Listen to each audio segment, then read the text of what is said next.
76년 전 이 나라가 해방되었을 때 거리마다 태극기 들고 대한독립 만세를 외치며 광복의 기쁨을 누렸는데 다시금 이 나라에 하나님이 주시는 그 은혜로 인한 그런 기쁨의 회복이 있기를 주님의 이름으로 축원합니다. 영상에서 보셨듯이 우리 늘사랑교회 3대 담임 목사님 송호철 목사님께서 이제 8월 말에 입국하셔서 9월 1일부터 늘사랑교회 담임 목사님으로 이제 첫 사역을 시작하게 되십니다. 그동안 한 마음으로 기도해 주신 우리 성도님들께 감사드리고 우리 송호철 목사님과 늘사랑교회가 계속해서 하나님 사랑하고 이웃 사랑하며 복음으로 열방을 섬기는 그런 제자 공동체가 되기를 주님의 이름으로 축복합니다.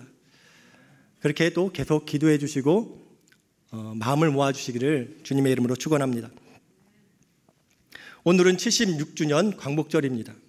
어느 민족 어느 역사에나 크고 작은 폭풍들이 있기 마련인데 우리나라 역사에서 가장 큰 폭풍이 있었다면 아마도 국권을 상실한 사건, 소위 한일합병이라는 그런 수치가 아닐까 생각이 됩니다. 그래서 우리는 1910년 8월 29일 그 한일합병 조약을 맺은 그날을 경술국치일이라고 이렇게 부르죠. 그 후 1910년부터 1945년까지 35년간 우리는 소위 일제의 강점기를 보내며 우리 민족의 정신과 문화와 언어, 심지어 개인의 이름까지 빼앗기는 참으로 고통스러운 시간들을 보냈습니다. 나라 없는 백성의 서름을 몸소 체험하며 우리 선조들은 이 조국 광복을 위해서 많은 희생을 하고 많은 헌신을 했었습니다. 이런 선조들의 희생과 헌신 덕분에 그리고 세계 역사를 주관하시는 하나님의 특별한 은혜와 능력으로 1945년 8월 15일에 우리는 일제 식민 통치에서 자유를 얻는 해방의 날을 맞이하게 되었습니다. 그리고 풀 한 폭이 시원하게 자라지 않던 이 땅을 하나님께서는 복음으로 새롭게 하시고 짧은 기간 정말로 유례 없이 민주화를 이루고 또 경제 발전의 모델을 이루게 하셨습니다.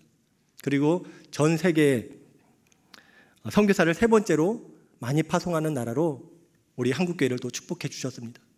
이 모든 것이 하나님의 놀라운 은혜입니다. 우리에게 이런 자유와 또 은혜를 허락하신 그 하나님께 모든 영광과 감사와 찬양을 올려드립니다.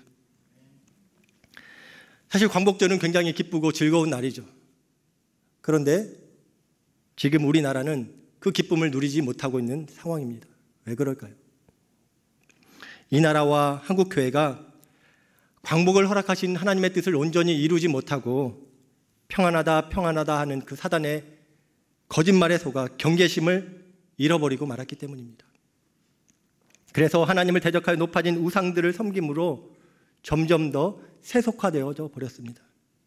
그래서 곳곳에서 신음하며 고통하는 소리를 우리가 지금 듣고 있는 것이죠. 지금 우리나라는 공중의 권세 잡은 사단 마귀에게 노략을 당해 정치, 경제, 또 사회, 문화, 교육, 가정 어느 영역 하나 성한 것이 없습니다. 다시금 하나님의 긍휼과 그 은혜에 기대어 우리가 하나님의 주권이 인정되는 진정한 광복, 이것이 진정한 광복이죠. 이 하나님의 나라의 회복을 위해서 더욱 우리가 기도해야 될 때가 아닌가 그런 생각이 들었습니다. 오늘 광복절을 맞아 어떤 말씀을 전해야 될지 고민하며 기도할 때 하나님께서 우리 공동체가 지금 묵상하고 있는 생명의 삶, 어제와 오늘 본문으로 인도해 주셨습니다. 오늘 본문은 사사기의 5번째 사사인 기드온의 이야기의 배경이 되는 본문이죠. 기드온이 사사로 부름받을 때 당시 이스라엘의 상황이 어떠했는지를 보여주고 또 하나님께서 기드온을 사사로 부르셨을 때 그가 어떤 반응을 보였는지 그것을 소개하고 있는 말씀이 오늘 본문의 내용입니다. 지금 우리가 사사기를 묵상하면서 또 매일 새벽마다 우리 설교자들을 통해서 이 사사기가 어떤 책인지 많이 들어왔습니다. 사사기는 하나님께서 이스라엘 백성들을 그 종되었던 애굽에서 건져내셔서 약속하신 가나안 땅, 젖과 꿀이 흐르는 가나안 땅에 들이셨지만 그들이 하나님만을 섬기지 않고 그래서 약속한 축복을 누리기보다는 하나님께 등을 돌리고 가나안 원주민들의 풍속과 신을 쫓아 섬기다가 결국 이방 민족의 압제 아래 고통받고 신음하던 이야기가 바로 사사기의 이야기입니다. 그러나 그들이 고통 중에 또 부르짖으면 하나님께서는 당신의 긍휼로 구원자 사사를 세우셔서 이스라엘 백성들을 다시 구원해내시는, 이렇게 이스라엘의 범죄와 하나님의 징계, 또 이스라엘의 회개와 하나님의 구원, 이 네 가지 주제가 계속해서 반복해서 사이클처럼 반복해서 나오는 것이 사사기입니다. 그런데 후반부로 갈수록 이스라엘 회개와 하나님의 구원이 점점 희미해지는 것, 그것이 사사기의 내용입니다. 사사기에는 왜 이런 사이클이 반복해서 나타나고 또 이스라엘 백성들은 그 굴레에서 벗어나지 못했을까요? 그 이유를 사사기 기자는 마지막 장 마지막 절에서 이렇게 기록하고 있죠. 그때 이스라엘의 왕이 없으므로 사람이 각기 자기 소견에 옳은 대로 행하였더라. 하나님이 왕이신데 그 하나님을 왕으로 인정하지 않고 자기가 왕이 돼서 자기 소견에 옳은 대로 행한 결과, 그 결과 하나님이 약속하신 축복은 누리지 못하고 오히려 이방 민족의 압제 아래 고난과 수치를 당하게 되었다는 것입니다. 이것이 사사기의 메시지이죠. 오늘 본문도 이런 수치의 자리에 빠진 이스라엘의 모습을 우리에게 보여주고 있습니다. 본문 1절은 이렇게 시작합니다. 우리 같이 한번 읽어보겠습니다. 시작. 이스라엘 자손이 또 여호와의 목전에 악을 행하였으므로 여호와께서 7년 동안 그들을 미디안의 손에 넘겨주시니. 네. 저는 오늘 이 1절을 읽을 때 또 이 말이 그렇게 마음에 무겁게 다가오더라고요.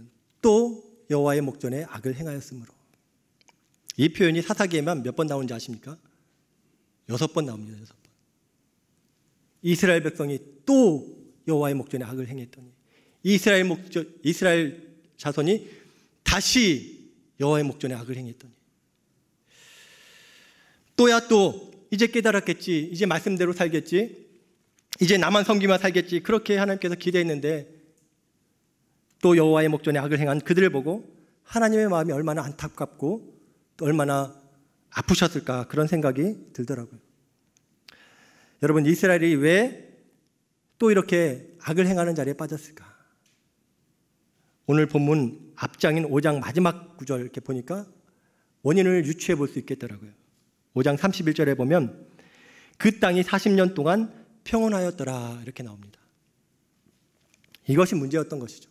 어려울 때는 하나님을 찾고 의지하다가 하나님의 은혜로 구원받아 평안하니까 또다시 예전의 모습으로 돌아가 버린 것입니다. 이것이 인간의 죄성이죠. 하나님의 은혜로 구원받아 40년 평안하게 되었다면 그 평안이 하나님의 은혜임을 기억하면서 감사하며 하나님을 섬기는 그 삶을 살아야 되는데 어느새 평안하니까 그 은혜를 잊어버린 것입니다. 그리고 그동안 하나님 없이 잘 살았던 것처럼 그렇게 생각하고 말하고 또 앞으로도 하나님 없이 잘 살 수 있을 것처럼 생각하고 행동한 결과 또 여호와의 목전에 악을 행한 그 자리에 빠지게 된 것이죠. 그 결과 이스라엘은 어떤 결과를 맞이하게 됐나요? 1절에 말씀해 보니까 하나님께서 7년 동안 미디안의 손에 그들을 넘겨주셨다라고 말합니다. 하나님께서 그동안 이스라엘 감싸주셨던 그 보호의 손을 거두시자 이제는 미디안의 손이 이스라엘을 덮쳐서 괴롭혔던 거예요. 언제까지요? 7년 동안. 7이라는 숫자는 완전수입니다. 완전한 속박이고 완전한 고난을 말하는 것이죠. 7년 동안 이스라엘이 미디안에게 어떤 고난을 당했나요? 오늘 보면 3절에서 5절에 나오는데요. 한번 보면은 이런 고난을 당했습니다. 이스라엘이 파종한 때면, 이제 파종을 해서 뭔가 나오려고 하는 그때면 미디안과 아말렉과 동방 사람들이 치러 올라와서 진을 치고 진을 쳤다고 합니다. 진을 쳤다. 지금 미디안 족속이 이스라엘을 점령하러 온 것이 아니라 약탈하러 왔어요. 약탈하러. 그러면 그냥 하루에 와서 그냥 약탈하고 가면 되는데 그러지 않고 진을 치고서 몇 달 동안 가사까지 지중해 끝까지 매일매일 메뚜기 태가 지나간 것처럼 그렇게 싹 쓸어갔다는 것입니다. 그런데 이스라엘은 힘이 없으니 계속 당하고만 있는 것이죠. 얼마나 괴롭고 얼마나 약오르고 얼마나 분통 터졌겠습니까? 애써 파종했는데 이제 뭔가 나오려고 하면 미디안 족속이 메뚜기 떼처럼 쳐들어와서 하나도 남기지 않고 양과 소와 나귀 같은 가축도 남기지 않고 싹 쓸어가 버렸습니다. 얼마나 괴로웠겠어요. 이런 고통의 세월을 그들이 7년 동안 경험한 것입니다. 오늘 본문 6절은 이런 이스라엘 상태를 한마디로 이렇게 요약하죠. 뭐라고 요약하나요? 6절에 이스라엘이 미디안으로 말미암아 궁핍함이 심한지라. 궁핍함이 심하게 되었다는 것입니다. 이 궁핍함이라는 단어는 히브리어로 와이달인데 쇠약하다, 가난하게 되다라는 뜻입니다. 우리 에티오피아에 가면은 그 뺏상 마른 그런 아이들 있잖아요. 그런 상태가 된 것입니다. 지금 미디안 족속으로 인해 도저히 생계를 유지할 수 없을 정도로 찢어지게 가난한 고통을 당하고 있는 그런 상황이죠. 여러분, 당시 이스라엘 백성들의 마음은 어땠을까요? 아마 극심한 두려움 가운데 그들은 있었을 것입니다. 미디안 족속이 두렵고 또 아무 겁도 없는 매일의 아침이 그들은 두려웠을 것입니다. 이 두려움이라는 단어가 히브리어로 야레입니다. 야레. 오늘 본문 10절에 하나님께서 아모리 사람의 땅의 신들을 두려워하지 말라 했을 때 이 두려움이라는 단어가 야레입니다. 또 같은 단어가 한 번 더 등장하는데 23절에 하나님께서 기드온에게 나타나셔서 하신 말씀, 안심하라, 두려워하지 말라 할 때 그 두려워하지 말라는 단어가 야레예요. 지금 이스라엘 백성들은 미디안으로 인해 이렇게 극심한 두려움 가운데 빠져 있는 것입니다. 하루하루 겨우 버티고 있는 상황이죠. 그런데 사랑하는 여러분, 지금 우리가 살고 있는 이 시대가 사사시대와 비슷하지 않습니까? 하나님께서 나라의 주권을 상실하고 일제의 압제 아래 신음하던 이 민족을 크신 긍휼과 은혜로 해방시켜 그 자유를 주셨는데, 그 자유로 하나님의 주권을 인정하며 그분의 다스림 가운데 살기보다는 인본주의에 빠져서 자기가 주인된 삶, 자기 소견에 좋을 대로 행하며 하나님을 대적하는 그 자리에 빠져 있지 않습니까? 그래서 사단의 손에 노략을 당해 여기저기가 성한 곳이 없는 땅이 되지 않았습니까? 그로 인해 우리의 매일이 두려운 일들의 연속이지 않습니까? 지금 우리 중에도 이 미디안으로 인해 궁핍함이 심하게 된 그 이스라엘 백성들처럼 애써 수고하고 씨를 뿌렸는데 그 열매를 거두지 못하고 남김없이 다 빼앗겨버린 처지에 놓여 계신 분들이 계실 것입니다. 코로나를 겨우 버티고 있는데 또다시 거리두기 단계가 올라가서 더 이상 버티지 못해서 눈물로 하던 사업을 정리하신 분도 계신 것으로 알고 있습니다. 앞으로 어떻게 살아야 되나, 밤마다 두려움으로 잠 못 이루는 분들이 계실 것입니다. 그런데 여러분, 오늘 본문에 보면은 미디안으로 인해 두려움에 가득했던 기드온이 하나님을 만나는 또 장면이 나오죠. 하나님께서 두려워하는 기드온에게 나타나셔서 23절의 말씀을 하십니다. 안심하라, 두려워하지 말라. 안심하라, 두려워하지 말라. 여러분, 이것이 우리를 향해 주시는 하나님의 마음인 줄 믿습니다. 여기서 안심하라는 말이 바로 샬롬이에요. 샬롬, 히브리어로 샬롬. 야레는 두려워하다는 것은 야레라고 했죠. 야레하지 말고 샬롬하라는 것입니다. 기도는 이렇게 살아계신 하나님을 만남으로 그의 삶의 이 야레의 문제를 극복하고 샬롬을 누릴 수가 있게 되었습니다. 그래서 그가 그 하나님을 만난 장소를 거기에 제단을 쌓고 그곳 이름을 짓는데 뭐라고 짓나요? 24절에 보니까 여호와 샬롬이라고 그렇게 이름을 짓습니다. 여러분, 진정한 샬롬은 살아계신 하나님을 만날 때 임하는 줄 믿습니다. 아무리 궁핍함이 심하다 할지라도, 그래서 우리가 날마다 야레한다 할지라도 우리의 샬롬 되시는 주님을 만나 새롭게 된다면 우리의 삶의 자리는, 또 이 나라와 민족은 분명히 샬롬의 하나님 나라로 회복될 줄 믿습니다. 오늘 이 예배의 자리가 그 살아계신 하나님을 만남으로 야레에서 샬롬으로 바뀌어지는 거룩한 제단 되기를 주님의 이름으로 축원합니다. 자, 그렇다면 어떻게 하면 우리 삶의 자리가 이 현실의 궁핍함, 그로 인해 모든 것이 두려운 야레에서 하나님이 온전히 통치하시는 의와 평강과 희락의 그 하나님의 나라, 그 나라를 누리는 샬롬으로 바뀔 수 있을까요? 광복절을 맞는 오늘 어떻게 하면 우리 삶이 하나님의 주권이 회복되는 진정한 광복, 하나님 나라로 회복될 수 있을지 오늘 사사기 기드온의 이야기를 통해서 우리 같이 살펴보기 원합니다. 우리 삶이 야레에서 샬롬으로 변화되기 위해서 필요한 건 무엇일까요? 첫 번째는 바로 우리의 기도의 자리가 회복되어야 된다는 것입니다. 기도의 자리가 회복되어야 됩니다. 우리의 시선이 더 이상 나를 두렵게 하는 문제와 또 시험과 고난에 머물러서는 안 되고 돌이켜서 하나님을 향해야 되는 것이죠. 하나님 앞에 우리의 연약함을 인정하고 잘못을 시인하고 회개하는 그 기도의 자리가 회복되어야 되는 것입니다. 이렇게 기도의 자리가 회복될 때 그때 샬롬의 주인이신 그 하나님의 역사가 시작되는 것입니다. 오늘 본문 6절입니다. 우리 같이 읽어보겠습니다. 시작.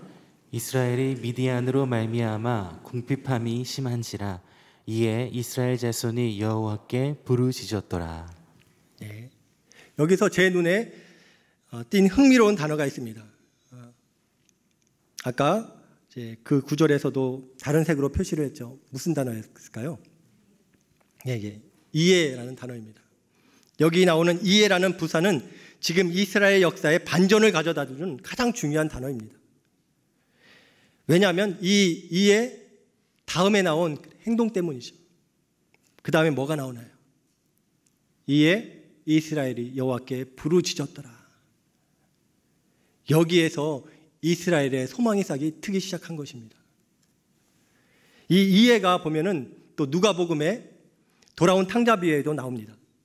누가복음 15장 16절 17절 말씀인데요. 제가 한번 읽어드리겠습니다.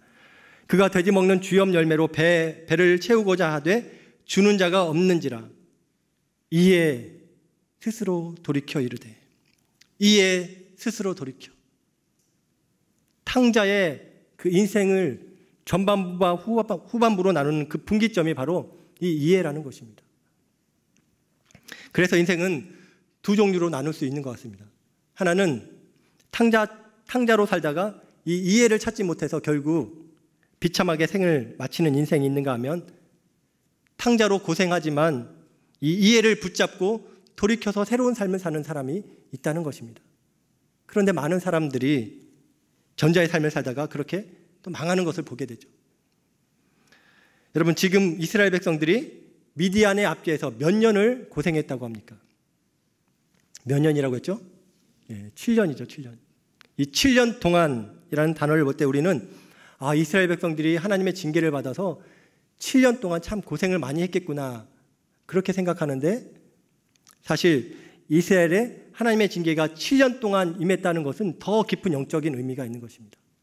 뭐냐면 바로 그들이 이 7년 동안 단 한 번도 이 이해를 붙잡지 않았다는 것이에요. 단 한 번도 그들에게 회개가 없었고 기도의 자리가 없었다는 것입니다. 그래서 궁핍함이 더 심한 상태로 빠져간 것입니다. 그러면 이 7년 동안 그들이 한 일이 무엇일까요? 갑자기 궁금해지더라고요. 그들이 무엇을 했을까? 그래서 본문을 관찰하고 묵상하는데 두 가지가 보였습니다. 7년 동안 그들이 한 거 두 가지. 첫 번째는 2절 말씀입니다. 2절 말씀 같이 한번 읽어볼게요. 시작. 이스라엘 자손이 미디안으로 말미암아 산에서 웅덩이와 굴과 산성을 자기들을 위하여 만들었으며. 네, 그들이 한 거 이거예요. 이 고난을 피해 보겠다고 자기를 위해서 산에 웅덩이 파고 굴 만들고 산성을 쌓았던 것입니다. 그러나 여러분, 자기를 위해 자기 스스로 쌓았던 그 모든 것들이 미디안의 압제에서 그들을 지켜줄 수 있었나요? 전혀 그러지 못했습니다. 아무 소용이 없었습니다. 그런데도 7년 동안 꾸준히 그런 일들을 한 거예요. 그리고 또 그들이 7년 동안 무슨 일을 했을까요? 13절 말씀입니다. 기드온이 하나님께 항변한 내용이에요. 기드온이 하나님을 만났는데 하나님께 이렇게 항변합니다. 기드온이 그에게 대답하되 오 나의 주여 여호와께서 우리와 함께 계시면 어찌 이 모든 일이 우리에게 일어났나이까. 또 우리 조상들이 일찍이 우리에게 이르기를 여호와께서 우리를 애굽에서 올라오게 하신 것이 아니냐 한 그 모든 이적이 어디 있나이까. 이제 여호와께서 우리를 버리사 미디안의 손에 우리를 넘겨 주셨나이다. 하나님이 계시다면 어떻게 우리 가정에 이런 일이 있을 수 있어요? 하나님이 계시다면 어떻게 우리 가정에 이런 일이 일어났는데 그냥 두고만 보고 계실 수 있어요? 하나님 안 계신 거예요. 아니면 하나님 계시더라도 나 버리신 거예요. 그렇게 말하고 있는 것이죠. 이렇게 하나님을 원망하고 있는 것입니다. 그런데 이것이 기드온만의 생각이었을까? 아니죠. 당시 이스라엘 백성들 전체가 품고 있던 원망이고 불평이었습니다. 7년 동안 그들이 한 거 이거였습니다. 그러나 여러분, 하나님께서 허용하신 징계, 이것이 하나님이 우리를 사랑하시지 않는다는 증거가 아니죠. 하나님이 우리를 버리셨다는 증거가 아닙니다. 오히려 그것은 하나님이 우리를 지금까지 인내하며 참고 기다리신다는 사랑의 증거인 것이죠. 깨닫고 돌이켜서 축복의 삶을 누리라고 하나님께서 허락하신 징계인 것입니다. 그러나 그들이 그것을 발견하지 못했던 것입니다. 오늘날에도 고난이 찾아오면 많은 사람들이 이렇게 두 가지 반응을 보입니다. 스스로 고난을 피해보겠다고 자기를 위해서 웅덩이를 파거나 아니면 하나님과 다른 사람을 원망하며 불평하는 시간으로 그 시간들을 보냅니다. 그러나 그것이 우리를 여러분 고난에서 건져주지 못하는 것입니다. 오히려 더욱 궁핍한 자리로 끌고 갈 뿐인 것이죠. 그래서 고난당할 때 우리가 해야 될 일은 그동안 7년 동안 줄기차게 했던 그 스스로 웅덩이를 파고 하나님을 원망했던 그 일을 멈추고 이 이해의 망치를 붙들어야 하는 줄 믿습니다. 7년이란 견고한 고통의 벽을 깨는 이 망치, 이에 여호와께 부르짖었더라. 이 망치를 들고 회개함으로 기도의 자리를 회복해야 되는 것입니다. 이에 망치로 죄로 병든 나의 영혼을 깨우고 우리 가정과 또 교회와 또 이 민족을 묶고 있는 그 죄의 묶음들을 끊어낼 수 있어야 되는 것입니다. 그럴 때 고통의 벽이 무너지고 하나님의 나라가 회복되는 줄 믿습니다. 바라기는 우리 늘사랑의 모든 가족들이 이 이해의 망치를 붙잡을 수 있기를 주님의 이름으로 축원합니다. 오늘 본문에서 저는 두 표현이 눈에 띄었습니다. 똑같이 이게 미디안으로 말미암아 벌어진 일이에요. 6절과 7절인데요. 6절 먼저 보겠습니다. 6절에 보면 미디안으로 말미암아 궁핍함이 심한지라 이렇게 나와요. 미디안으로 말미암아. 7절은 어떻게 나올까요? 7절 미디안으로 말미암아 여호와께 부르짖었으므로. 여러분, 우리 삶도 대적 미디안으로 말미암아 궁핍함이 심할 때가 있습니다.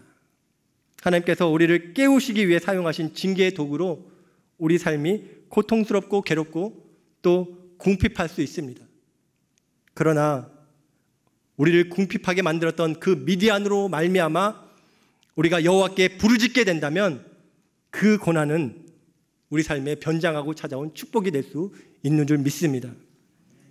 고난이 우리로 회개의 자리로 이끌고 그 고난이 우리로 주의 율례를 배우게 하는 자리로 이끈다면 그곳에서 우리는 새롭게 되어서 하나님의 축복을 다시금 받고 누리는 그 귀한 은혜의 자리에 서게 하는 줄 믿습니다. 그러므로 우리가 기도의 자리를 회복할 수 있기를 주님의 이름으로 축원합니다. 여러분, 기도는 철도 레일과 같다는 말이 있습니다. 기관차가 아무리 힘이 강해도 철도 그 레일이 깔린 곳만 달릴 수 있잖아요. 마찬가지로 하나님의 능력도 성도의 기도가 깔린 곳에 임한다는 것입니다.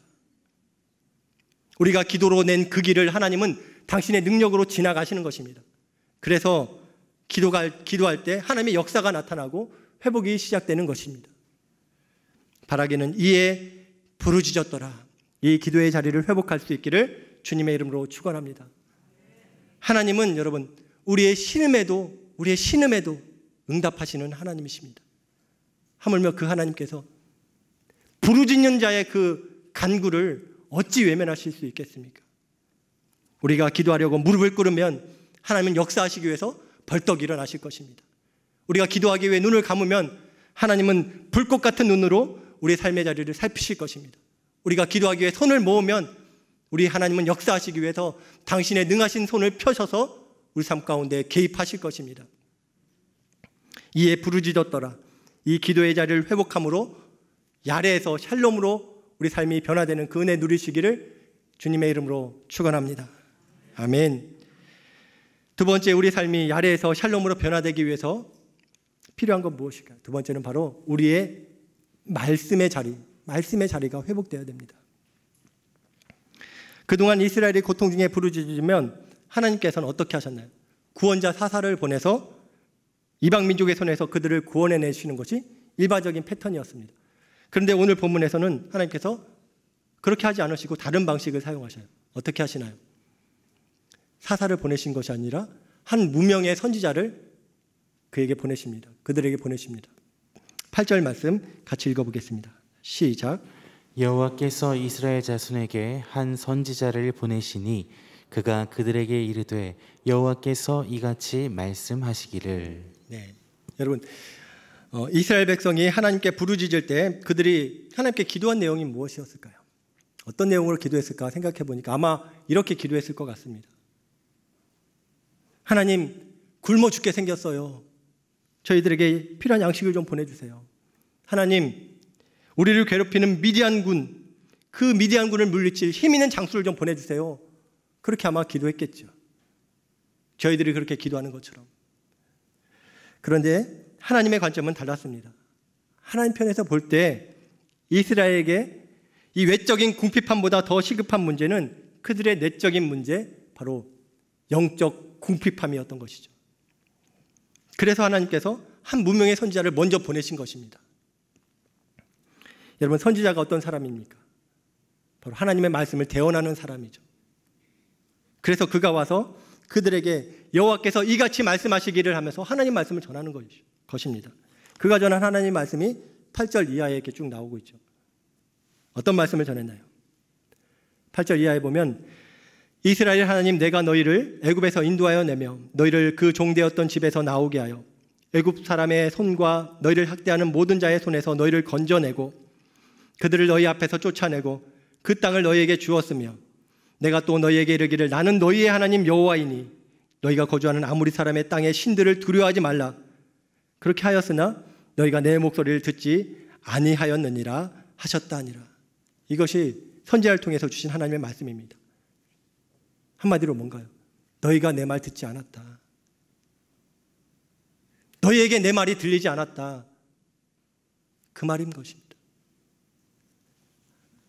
하나님의 말씀을 듣고 하나님이 누구신지 알고 그 하나님이 나를 위해서 무슨 일을 하셨는지 알고 그 하나님이 내게 무엇을 요구하시는지 기억했어야 됐는데 그 하나님 말씀이 들리지 않으니까 하나님을 잊어버렸다는 것입니다. 그래서 생긴 문제라는 거예요. 이렇게 하나님께서 선지자를 통해 이스라엘 외적 궁핍함을 초래한 그 영적 궁핍함을 지적하시며 그들을 영적으로 깨우시기 위해서 하나님께서 당신의 말씀을 전하신 것입니다. 하나님 관점에서 보면 이스라엘에게 우선 필요한 것은 강한 군대를 보내는 것이 아니라 그들 안에 이 하나님의 말씀이 다시 살아나는 것이었습니다. 말씀이 살아나야 그 말씀을 떠났기 때문에 생긴 문제가 해결될 수 있기 때문에 또 살았고 운동력이 있는 말씀으로 역사하신 하나님의 능력이 나타날 수 있기 때문에 말씀을 들려주신 것입니다. 그래서 구원자 사사를 보내기 전에 먼저 한 선지자를 보내신 것이죠.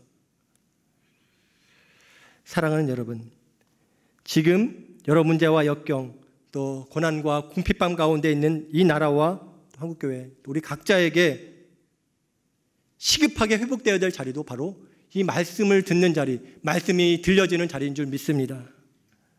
여러분, 우리가 매 순간 두려운 이유가 무엇일까요? 왜 두려울까요? 여러 상황들을 이야기할 수 있지만 저는 단 한 가지라고 생각됩니다. 바로 하나님의 말씀이 들려지지 않기 때문에 그래요. 말씀을 통해 하나님이 누구신지, 그 하나님이 나를 위해서 무슨 일을 하셨는지 그것을 기억하지 못하기 때문에 매 순간이 두려운 것입니다.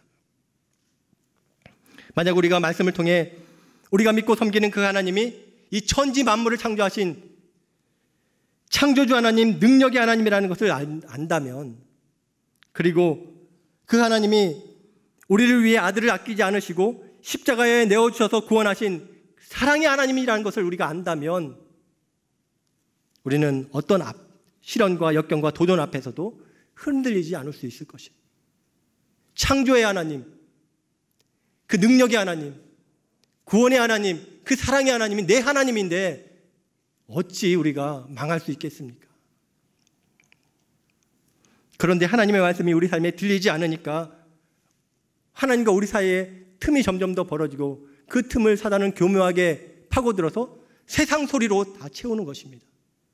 세상의 거짓 신들의 속삭임에 마음과 생각이 빼앗겨서 결국 그것들의 종이 되고 순간순간이 두려운 상태가 되어버리는 것이에요. 그래서 우리는 하나님의 말씀으로 우리의 생각을 채우고 하나님의 말씀에 우리의 믿음의 뿌리를 더 깊이 내리는 말씀의 자리가 회복되어야 될 줄 믿습니다. 여러분, 코로나 장기화로 인해서 지금 우리 믿음의 도전을 받고 있는 상황입니다. 여러분의 믿음의 자리는 안전하십니까?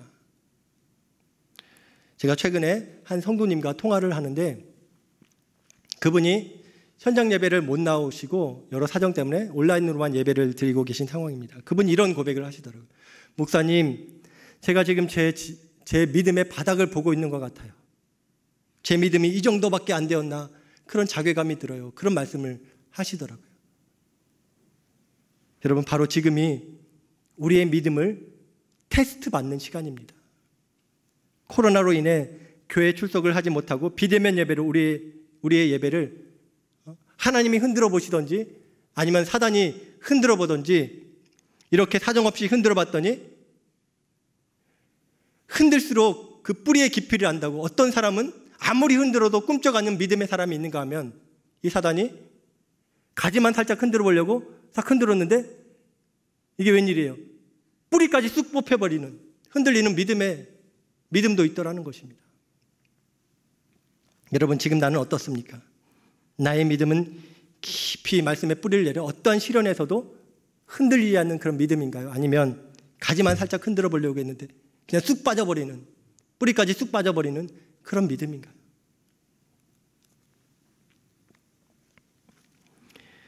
여러분, 아무리 흔들어도 꿈쩍하지 않는 믿음을 갖기 위해서 우리는 우리 믿음의 뿌리를 하나님의 말씀, 진리의 말씀, 생명의 말씀에 더 깊이 내려야 될 줄 믿습니다. 우리의 말씀의 자리가 그래서 회복되어야 되는 것입니다. 매일 정기적으로 성경을 읽고 묵상하는 시간을 꼭 가지셔야 됩니다. 하루 일과 중에서 제일 중요한 일로 하나님의 말씀을 듣고 묵상하는 시간을 삼으셔야 돼요. 연초에 큐티 생활과 성경 통독을 다짐했다가 지금 중단하고 계신 분들이 계시다면 다시금 시작하셔야 됩니다. 매일 하나님의 말씀을 듣지 않고 우리가 어떻게 버티며 살아갈 수 있겠습니까?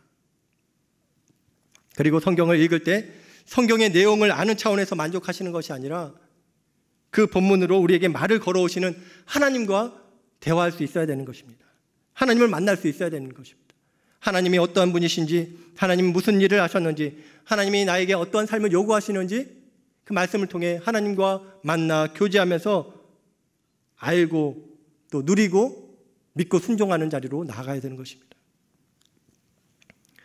사랑하는 여러분, 지금 여러 이유로 야레의 상태에 빠져 계신 분들이 계시다면 다시금 말씀의 자리가 회복되길 주의 이름으로 축복합니다. 말씀으로 임재하신 하나님, 그 하나님의 임재로 우리에게 주어지는 샬롬을 다시금 누릴 수 있기를 주의 이름으로 축원합니다. 말씀의 자리가 회복될 때 그때 내 안에 두려움들은 사라지고 주님이 주시는 평강으로, 그 평강으로 충만하게 될 것입니다. 아멘. 아멘. 마지막입니다. 우리 삶이 야레에서 샬롬으로 변화되기 위해서 필요한 건 무엇일까요? 마지막은 바로 우리의 능력의 자리를 회복하는 것입니다. 우리의 능력의 자리가 회복되어야 됩니다. 이스라엘의 기도를 들으시고 선지자를 보내서 말씀을 전하셨던 그 하나님께서 이제 이스라엘을 구원하기 위해서 사사를 세우시는데, 그래서 이제 사사를 세우시기 위해서 기드온을 만나주시는 장면이 오늘 본문 11절 이하에 이렇게 나오죠. 기드온을 부르시는 그 장면에서 우리가 회복되어야 될 가장 중요한 자리를 또 발견하게 되는 것입니다. 그것이 바로 우리의 능력의 자리라는 것이죠. 11절과 12절 말씀 같이 한번 읽어보도록 하겠습니다. 시작. 여호와의 사자가 아비에셀 사람 요아스에게 속한 오브라에 이르러 상수리 나무 안에 앉으니라. 마침 요아스의 아들 기드온이 미디안 사람에게 알리지 아니하려 하여 밀을 포도주 틀에서 타작하더니 여호와의 사자가 기드온에게 나타나 이르되 큰 용사여 여호와께서 너와 함께 계시도다 하매. 하나님께서 이스라엘을 구원할 사사로 기드온을 세우시는데, 사실 인간적인 면에서 볼 때 이 기드온은 사사로서의 그런 매력이 있는 그런 인물은 아니죠. 미디안 사람이 두려워서 그 밀을 밀은 타작마당에서 털어야 되는데, 미디안 사람들이 두려워서 몰래 그 조그마한 포도주 틀에 들어가서 타작했던 그런 겁쟁이였습니다. 그런데 그를 보고 하나님께서 큰 용사여라고 이렇게 부르시는 거예요. 그리고 14절에 그에게 이런 사명을 주십니다. 14절 말씀, 여호와께서 그를 향하여 이르시되 너는 가서 이 너의 힘으로 이스라엘을 미디안 손에서 구원하라. 내가 너를 보낸 것이 아니냐 하시니라. 큰 용사여, 이 너의 힘으로 이스라엘을 구원하라. 그 말을 하는 거예요. 이 너의 힘으로. 이 말을 듣고 기드온이 어떤 반응을 보이나요? 15절 말씀 보니까 기드온이 이렇게 이야기합니다. 그러나 기드온이 그에게 대답하되 오 주여, 오 주여, 이게 무슨 말씀이십니까? 내가 무엇으로 이스라엘을 구원하리까? 보소서 나의 집은 므낫세 중에 가장 극히 약하고 나는 내 아버지 집에서 가장 작은 자니이다. 아니 주님, 지금 무슨 말씀하시는 거예요? 이 너의 힘으로 이스라엘을 구원하라고요? 제게 무슨 힘이 있다고요? 좀 보고 말씀하세요. 저희 집은 므낫세 집안 중에서 가장 약하고 저는 제 아버지 집에서 가장 작은 자입니다. 이런 제가 무엇을 할 수 있어요? 제게 무슨 힘이 있습니까? 이렇게 항변하는 것이죠. 그러자 주님께서 뭐라고 하십니까? 16절에 이렇게 말씀하십니다. 내가 반드시 너와 함께하리니 내가 미디안 사람 치기를 한 사람 치듯 하리라 하시니. 내가 반드시 너와 함께할 것이다. 그렇게 하나님께서 말씀하실 거예요. 동문서답 같지만 요지는 이것입니다. 내가 반드시 너와 함께한다. 이것이 내가 말한 이 너의 힘이야. 이것이 너의 능력이야. 이것이 너의 힘이야. 그렇게 말씀하시는 것입니다. 하나님께서 기드온을 큰 용사로 부르신 것은 기드온에게 큰 용사로서의 어떤 면모가 보여서 그렇게 부르신 것이 아니죠. 여호와께서 너와 함께 하시도다. 이것이 바로 기드온을 큰 용사로 부를 수 있는 근거였던 것입니다. 그래서 하나님께서 기드온에게 왜 너를 보라고 하냐? 연약한 너를 보지 말고 너와 함께하는 나를 봐라. 이 너의 힘은, 이 너의 능력은 너와 함께하는 나 여호와 하나님이다. 내가 너와 함께하면 넌 큰 능력 있는 용사이다. 반드시 내가 너와 함께할 것이다. 미디안 사람 치기를 한 사람 치듯 하게 할 것이다. 그렇게 하나님께서 말씀하시는 것입니다. 그리고 이후에 미디안 연합군과의 전투를 이렇게 보게 되면요, 기드온의 300용사가 13만 5천 명의 미디안 연합군을 무찌릅니다. 어떻게 그것이 가능했을까요? 기드온의 전술과 전략, 힘과 능력이 뛰어나서요? 아니죠. 기드온과 함께 하신 하나님의 지혜로, 하나님의 능력으로 이스라엘 백성들은 기적을 경험하며 전쟁에서 승리할 수 있었던 것입니다. 사랑하는 여러분, 지금 우리가 회복해야 될 자리가 바로 이 능력의 자리인 줄 믿습니다. 여러분, 하나님이 우리 삶의 문제를 허용하실 때는 그 문제 앞에 넘어지라고가 아니라 그 문제를 넘어서라고 허용하시는 거예요.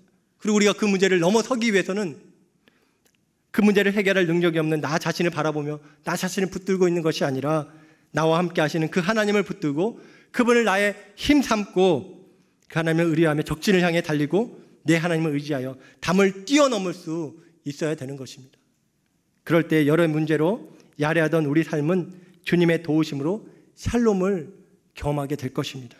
그런 은혜가 있기를 주님의 이름으로 축원합니다. 아멘.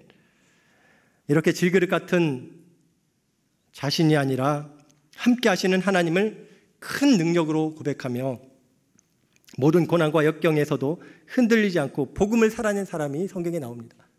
바울이 그랬죠. 그래서 바울이 고린도후서 4장 7절에서 이런 고백을 합니다. 4장 7절 같이 한번 읽어볼까요? 자, 시작. 이 보배를 질그릇에 가졌으니 이는 심히 큰 능력은 하나님께 있고 우리에게 있지 아니함을 알게 하려 함이라. 우리가 사방으로 우겨쌈을 당하여도 쌓이지 아니하며 답답한 일을 당하여도 낙심하지 아니하며 박해를 받아도 버림받지 아니하며 거꾸로 뜨림을 당하여도 망하지 아니하고. 여러분, 우리는 질그릇 같은 자입니다. 보잘것없는 자이고 아무것도 아닌 자들이죠. 그러나 우리 안에 보배가 있잖아요. 보배. 나와 영원토록 함께 하시는 하나님, 나를 위해 죽으시고 부활하신 예수 그리스도, 부활의 영으로 우리 가운데 늘 임마누엘 하겠다 하신 성령 하나님, 그분이 바로 우리의 힘이 큰 능력이라는 것입니다. 그래서 원수사단 마귀로 인해 사방으로 우겨쌈을 당하고 답답한 일을 당하고 박해를 받아도 거꾸로 뜨림을 당해도 우리의 힘이 큰 능력 대신 하나님으로 인해 우리는 쌓이지 않고 낙심하지 않고 버림받지 않고 망하지 않을 수 있을 줄 믿습니다. 이 사실을 기억하며 질그릇 같은 내 안에 계신 그 보배이신 예수 그리스도를 더욱 붙잡을 수 있는 우리 모두가 되기를 주님의 이름으로 축원합니다. 아멘. 말씀을 마무리하겠는데요. 지난 월요일에 새벽에 이제 원준수 전사님께서 귀한 말씀을 전해 주셨는데, 그때 받은 은혜를 잠깐 나누고 말씀을 마무리하겠습니다. 전사님께서 설교 중에서 하신 한 문장이 제 마음에 깊이 박혔어요. 전사님께서 왼손잡이 사사 그 에웃의 이야기를 전하시면서 이런 말씀을 하셨습니다. 주어 대신 하나님께서 에웃을 동사로 사용해 주셨습니다. 에웃 이야기 4장 28절에 보면 이렇게 나옵니다. 그들에게 이르되 나를 따르라. 여호와께서 너희의 원수들인 모압을 너희 손에 넘겨 주셨느니라. 이 에웃이 이스라엘 백성들에게 나를 따르라 라고 말해요. 뒤에 나오면 내가 너희를 구원하겠다, 그것이 아니라 여호와께서 너희를 구원하신다. 주어가 뭐예요? 여호와께서이죠. 문장은 무엇이 이끌어가나요? 주어가 이끌어가는 거죠. 그런데 하나님께서, 주어 대신 하나님께서 에웃을 동사로 사용하셔서 그렇게 문장을 이끌어가셔서 승리를 주셨다는 것입니다. 사랑하는 여러분, 주어 대신 하나님께서 나를 동사로 사용하셔서 이끌어주시는 삶, 이것이 바로 이 너의 힘, 임마누엘 되시는 하나님을 나의 힘 삼고 살아가는 참 능력의 삶인 줄 믿습니다.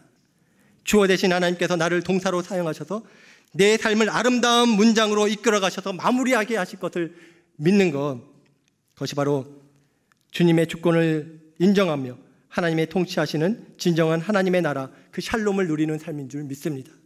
바라게는 이 임마누엘 되시는 그 하나님을 나의 힘을 삼으며 야레의 담을 뛰어넘어 샬롬의 자리로 달려나갈 수 있는 우리 늘 사랑의 모든 가족들 되시기를 주님의 이름으로 축원합니다. 아멘.